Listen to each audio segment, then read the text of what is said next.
Rito na naman ang mainit na balita mula sa mundo ng politika, isang controversial na isyong nag-umpisa matapos ang isang pahayag mula kay President Cotin ng Norte Jr. patungkol sa kaligtasan ng Vice Presidente ng bansa si Sara Duterte. Ayon sa ulat, humiling ng proteksyon si VP Sara sa publiko kasunod ng mga komento ni PBBM na tila nagbigay duda sa kaligtasan ng kanyang posisyon bilang ikalawang pinakamataas na opisyal ng gobyerno. Ayon sa mga report, binanggit ng Pangulong Marcos sa isang nakaraang pagtitipon na ang kaligtasan ni VP Sara ay isang personal na issue na kailangan ng kanyang sariling desisyon at hakbang. Ngunit, ang pahayag na ito ay nagdulot ng mga katanungan at pangamba mula sa ilang sektor ng lipunan kaya't humiling si VP Sara ng karagdagang proteksyon mula sa publiko upang matiyak ang kanyang seguridad. Sa isang press briefing, sinabi ni VP Sara na ang kanyang mga hakbang upang protektahan ang kanyang sarili ay naging kinakailangang matapos ang ilang insidente at mga pahayag na nagbigay ng kalituhan sa kanyang posisyon. Tinukoy niya na may ilang tao na nag-udyok ng takot sa kanyang kaligtasan at nagbigay babala sa mga tao na mag-ingat, ngunit hindi siya natitinag sa mga banta. Samantala, nagbigay naman ng pahayag ang ilang mga miyembro ng posisyon ukol sa issue. Ayon sa kanila, ang pahayag ni Pangulong Marcos ay nagpakita ng kakulangan ng suporta at pagkakaisa sa loob ng administrasyon. May mga nagsasabi din na ang pahayag ng Pangulo ay maaaring magbigay ng maling mensahe sa publiko ukol sa kaligtasan ng mga opisyal na gobyerno. Ngunit iginiit naman ng ilang eksperto sa seguridad na hindi dapat ipaliwanag bilang isang issue ng personal na seguridad lamang. Ayon sa kanila, ang kaligtasan ng mga mataas na opisyal ng gobyerno ay isang pambansang issue at nararapat lamang na maging prioridad. Patuloy ang mga pahayag at mga aksyon mula sa iba't ibang sektor at inaasahang magkakaroon pa ng mga susunod na developments tungkol sa isyong ito. At yan nga ang mga balitang ating pagkakatutukan at kung bago ka pa lamang sa aking channel ay huwag kakalimutang mag-like, share and subscribe para updated ka sa aming mga bagong balita dito sa Tatak Pinas.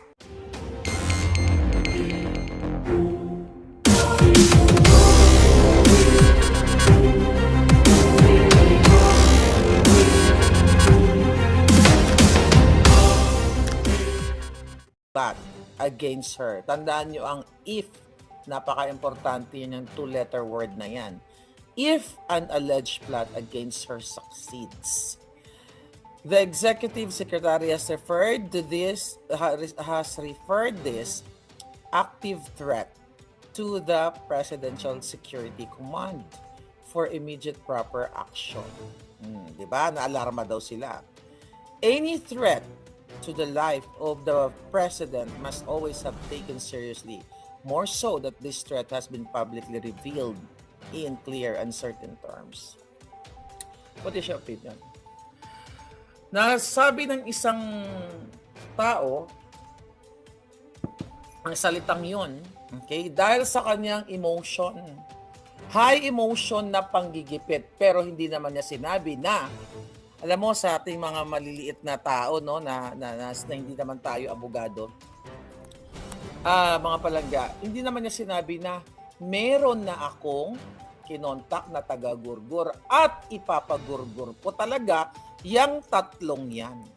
Diba?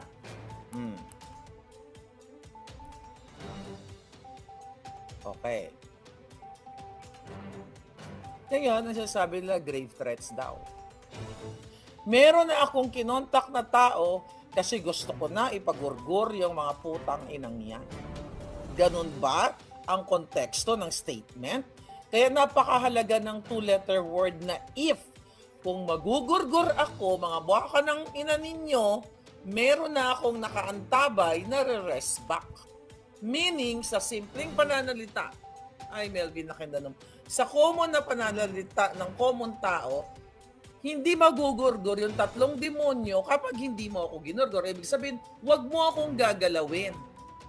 Nananahimik ako dito, wag niyo akong kakantiin.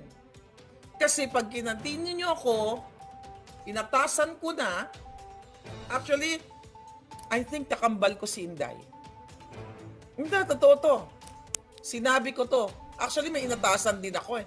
I swear, hindi ko nga alam eh, pareho kami ng pinaghuhugutan Inday. Kasi, gusto rin akong gurgurin. Ano ang sabi ko sa inatasan ko? Sabi ko, kapag nagurgur o nasaktan ako ng mga putang inang ito, ako nga, hindi tatlo eh, jubusin mo. Okay? Nandyan sa Romania yung taga-gurgur. Diba? Jubusin mo ang mga jutang ginimes. But sa seryosong usapan, mga palangga, Ibig sabihin, pag hindi nila ginalaw si Inday at hindi nila ginurgur, walang gurguran na mangyayari. Pero tinitwist ngayon ng mainstream media na mayroon may plot, okay? Nagugurgurin yung putang inang tatlong yan. Okay? Si Bangag, si Lisa Tanas, at si Tambaluslos. So pagalingan na lang ng abogado pagdating sa korte kung sila ay magsasampa ng kaso. Pero syempre ngayon dahil media blackout, hina-highlight nila bawat word per word ni Inday ay tinitwist nila. So we need people like you, mga kababayan. Again, this is not about Inday Sara anymore. This is about your rights na binababoy ng buwaka ng inang ito. Okay? Banta ba ito sa buhay ni Bangag, ni Lisa Tanas, at ni Tambaluslos? Actually, banta ito sa buhay ni Inday. Kasi magugurgur muna si Inday bago magurgur yung tatlo. Di ba? Pero kung hindi nila gugurgur, akala mo kung sino mga putang inang ito.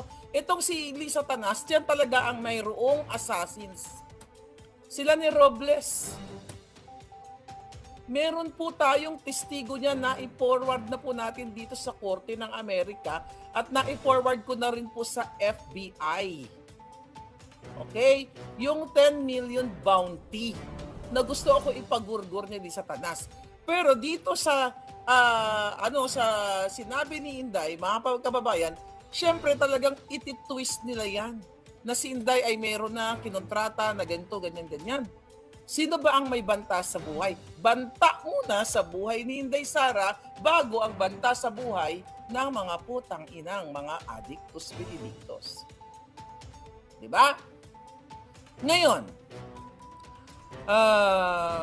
doon sa mga sinabi ni Inday, kasi nadudoon nga po ako sa sa Zoom meeting. I hope napanood yun na, no? Yung mga nire-upload natin dyan. Dito nyo, may binanggit si Inday dito na putang ina mo, Lisa. Diba? Nagbigay ka ng envelope.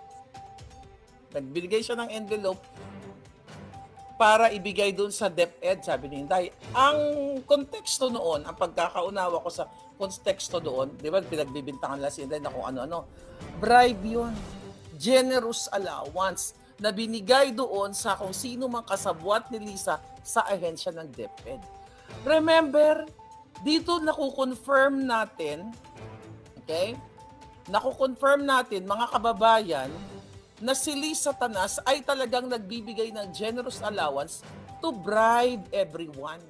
Kaya tama kayo, BBM resign, Bangag resign. I'll show you something. I'll talk about assassins. Tignan natin ito. 3 days.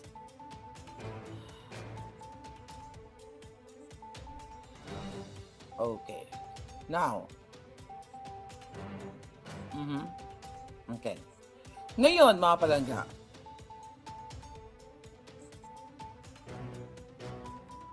Tignan natin, baka may importante doon sa kabila. Hayop talaga, di ba? Hayop talaga itong mga ito.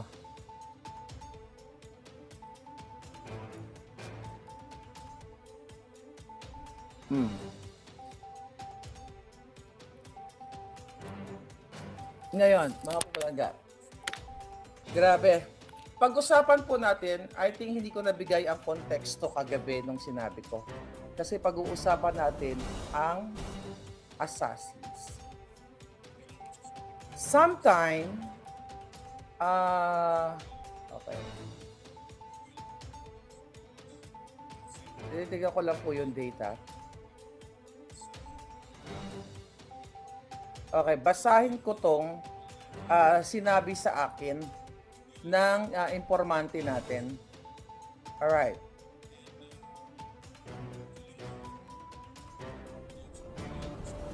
Okay. Kung tungkol po sa panggugurgur, ito, mga kababayan, bibigyan natin ng buong konteksto.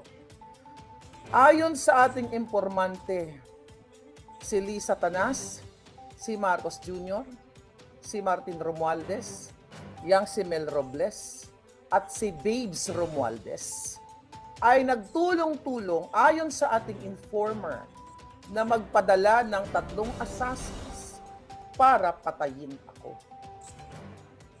Dito. Hindi lang si Inday. Okay. At itong nagbigay sa atin ng impormasyon, mismo ito ay may koneksyon sa PCSO. Now, okay. Ito, Babes Romualdez, makinig ka. Tingnan natin. Aba, nito Okay. Sometimes, in July, itong taon na to, 2024, mga palangga, nabuo ang plano na magpadala ng assassins yang hayop na si Lisa Tanas na yan at gamitin ang pang-aabuso ng kapangyarihan ng mandato ng tao sa kanila para manggurgur. Ang sabi ng ating informant dito, mga palangga, ay mayroong 3 tao na inayos ang kanilang visa, ang US visa. Sabi ko sa magaling yung putang inang Lisa niyan. Pinaayos ng bangag na gobyernong ito. Okay? At ito ay nakipagtulungan si Babes Romualdez para mag-proceed sa Amerika. Okay? Itong mga assassins na ito.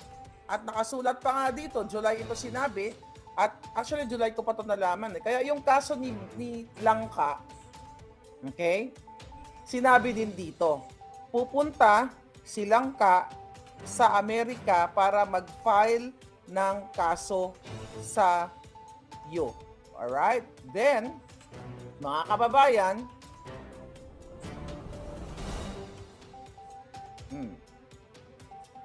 grabe, ano? Nabasa ang load. Okay. So, ayon sa ating informante dito, inayos ang visa. Ang visa papuntang Amerika para, ito yung importante. Okay. Nailagay ko na po ito sa aking mga declaration. Actually, ito mga sinasabi dito. At saka sa FBI, na-report na po ito. Alright. Sabi dito, pakisabihan, sabi nga, atok ko ano to, yung tinext sa kanya pa. Pakisabihan si Maharlika na itong si The Robles, itong gabangag na gobyerno ay nag-hire at nagpadala ng 3 assassins. Ito, 3 yan, 3 assassins to the United States. Okay? Sabi niya pa nga doon, ang entry nila ay, sabi pa nga dito, ay i-facilitate. Okay? Ang entry nila ay facilitate ni Ambassador to the United States, Jose Manuel Romualdez, pinsan ni Bangag. Mahaba kasi yan palangga Pero kasi yung mga statement na yan, na i-forward natin yan, okay, sa FBI at dito sa mga kaso-kaso nila. Kaya yung assassins na yan, sila ang meron yan. Ulitin ko, dahil sa bangag ang inyong presidente ang namumuno si Lisa Tanas, sila po ang may kakayahan na magpadala ng manggugurgur sa akin. Dahil sa galit nila na ipinresent natin ang pulboronic video ni Bangag. Pagdating dito kay Inday Sara. Okay? Ititwist nila. Doon sa video ni Inday, nakita ninyo kung gaano, okay? Kung gaano kawalang hiya si Romualdez, lahat. Nakita nyo? Yung sabi ko, lahat ng pera, inumom na ni Lisa. Ano sabi ni Inday? Si Martin Romualdez mismo, na nagsabi nung sila ay during the campaign, nasa aeroplano sila, na ayaw maglabas ni Lisa Tanas at ni Marcos Jr. ng pera during the campaign kasi inumom na nila. Nilamon nila Ang di ba? Di ba sabi ko, inum-om na nila. You have to gather, not only as sinusuportahan nyo si Sara, but you support your country, hindi counter you support your future. Nakikita nyo na palangga So si Lisa Tanas, si Marcos Jr., yung mga putang inang yan ang may kakayahan na magpadala ng assassins dahil based on our informant, pinlano nila kaya may nananalo sa loto, maya-maya, ay dyan nila kukunin ang pera sa mga, katulad sa akin, bounty sa ulo ko at paggugurgur sa akin. So sila ang tunay na demonyo. Yan ang tandem. Meron mismo, di ba? Si Sas mismo, na sa interview natin, na sinabi yan na si Mel Robles, yung si Lisa Tanas, ay tandem at si Taning, di ba, nakukunin nila ang pera sa PCSO para sa kanilang mga black ops. Hindi nyo pa ba nakikita? Tapos ngayon, ititwist nila si Inday, well, we are very proud that mayroon tayong Vice President na kayang murahin ang mga putang ina. Hindi na, alam mo kasi, yan doon mo makikita na hindi plastic yung taong yan si Inday Sara. At dyan mo makikita na ang kaibigan walang iwanan. Nakita ninyo? Pero anong ginagawa nila? May mga twist sila. Diyan na jowa daw ni Inday yung si Tate Solaika. Yan putang inang Ramon Tulfo na ito. Tagtad ka ng kaputahan. Tagtad ng kajotahan yan. Yan mga Tulfo, wala kayong kredibilidad. Sisirain nyo pa ang buhay. Imagine niyo yung paninira nila, pang titwist nila. Ganon kagago ang gobyernong ito. Ganon sila kawalang hiya. Ganon po ka. Tama ka, Marlica. Napakagulo nang umupo si BBM, sabi ni Hannah Zella Channel. Exactly. Sila po ang mayroong kakayahan na magrenta o mag-hire ng assassins. Diba? Kaya dapat kayo ay nasa kalsada na ngayong lahat. Basi bala, madagayan siya kay gamo na ang wala. Okay. Okay, tingnan natin. Tingnan natin kung anong pinag-uusapan nila. Tingnan natin. Wala pa so far magandang activity. Tingnan natin. Nasaan yung Zoom? Ba't wala yung Zoom dito?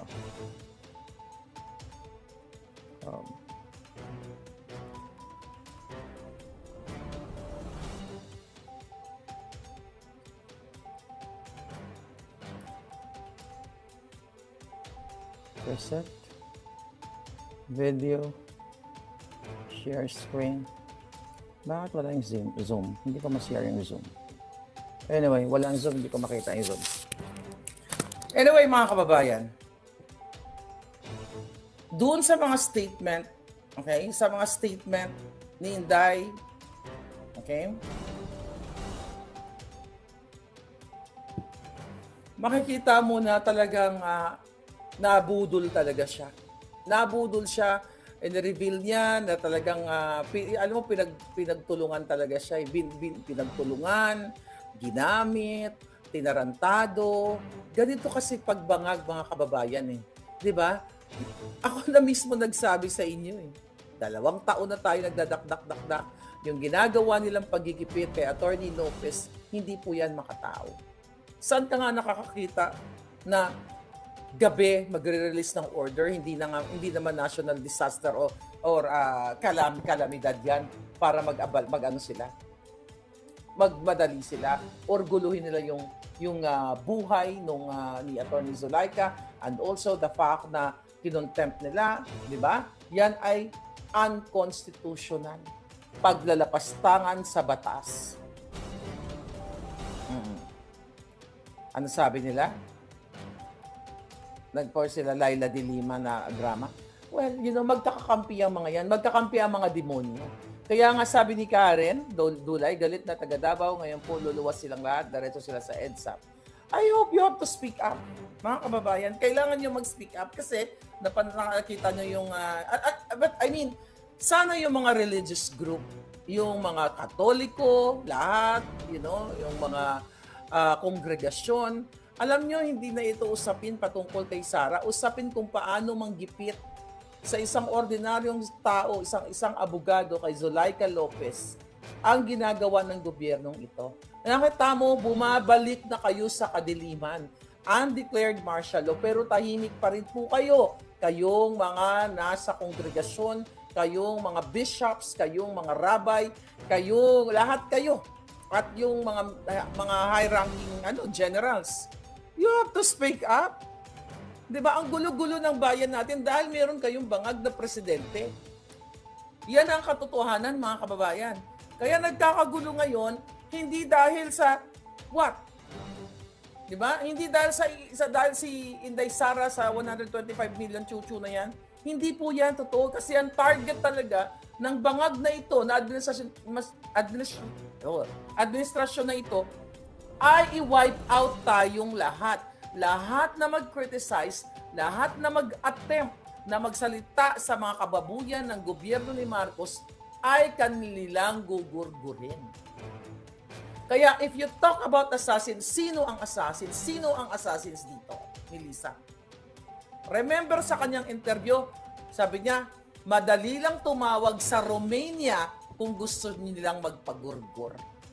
Aaminin ba ni Lisa Tanas na may kinontak ako sa Romania para ipapatay si Maharlika? O ipapatay si Sara? Wala namang aamin, okay, ng mga na demonyo na ganyan. Kaya yung itinura ni Inday na kapag ako ay ginurgur ninyo, may inatasan na ako na gugurgur sa inyo din. Diba? Hindi yan magsastand sa korte, kahit ako hindi abogado, pero syempre, ititwist nila nang ititwist yung mga ganyang klaseng mga klaseng panelta. Miss Marlica, may envelope nga kaya, okay? Nga kaya, kawawa, tahimik ang Pilipinas. Yung sinasabi din, kung tama yung context, yung sinasabi ni Inday na envelope, di ba? Nagbigay sila sa ng envelope para ibigay doon sa, sa DepEd na yon. Mahilig siya sa ganyan, okay? Kay Clarita Carlos, di ba, nagbigay generous allowance ang tawag dyan. Okay, ano sabi nito? Basahin natin. Mag-comment kayo, ano yung mga latest nyo?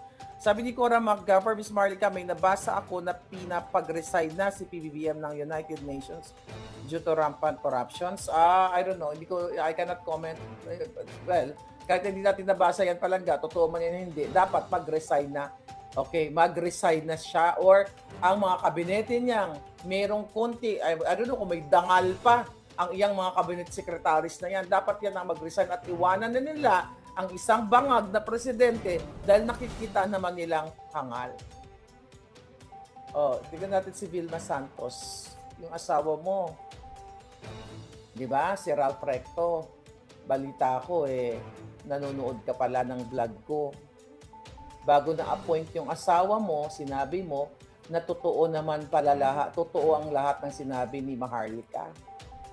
Miss Vilma Santos, nanonood ka po pala. Bakit hindi mo hikayatin yung asawa mo, si Ralph Recto, na mag-resign na at magsabi ng katotohanan na ang boss niya ay bangag? Nakarating yan sa akin. Galing sa mga alta dyan, na mga BFF mo, na nag-uusap kayo tuwing, pagkapi-kapi kayo dyan. Yaan dapat yung mga kabinete, yung mga cabinet secretary na nakikita ninyo na si Bangag Jr. bago kayo mag-cabinet meeting ay sumising hot. Dapat kayo ang magsimula na lisanin na yung bangag na yan. At nakikita ninyo na binubulyaw-bulyawan na kayo ni Lisa Tanas. Alam ninyo na hindi si Marcos Jr. ang boss nyo, kundi si Lisa Tanas. Dapat kasi mga kababayan sa kanila magmula. Dahil nga sila yung nakakakita. Kaso lang, kung sila ay kumakamal, kung sila ay makakapal ang mukha at talagang gustong ubusin ang pera ng bayan, then, okay? Yan talaga ang Yan ang tunay na nangyayari dyan. May Zoom, pero hindi ko alam ba't hindi ko ma-share. Dali lang Gusto ko i-share si Ana, nagsasalita eh. I don't know why.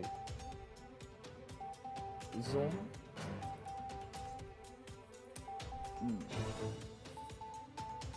Zoom. You have to go out. Yeah, you have to go out mga kababayan.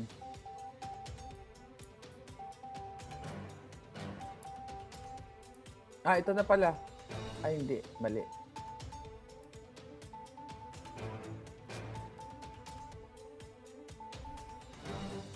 Aha. Kawawa. Sana si Inday Sara ay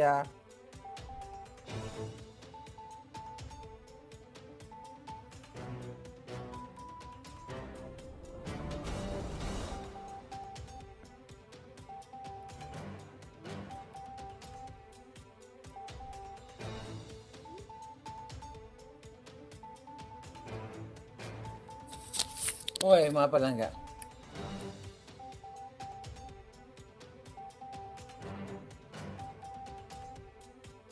Okay. What's happening to Sara?